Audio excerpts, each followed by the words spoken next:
Hi friends, నేను ఇవాళ కాకరకాయ ఫ్రై చేస్తున్నాను. చూడండి నేను ఎలా చేస్తాను.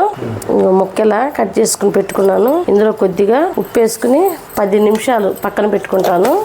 ఓకే ఫ్రెండ్స్, కాకరకాయ వేపుడికి కావాల్సినవి జీలకర్ర, చిన్నులపాయలు, ఎండు కొబ్బరి, పుట్నాల పప్పు, కారం, రుచికి సరిపడినంత సాల్ట్. పిండుకోవాలి ఫ్రెండ్స్. పిండుకుని కాకరకాయ నూనెలో వేసుకోవాలి. కొద్దిగా జీలకర్ర, కొద్దిగా ఆవాలు వేసుకున్నాను.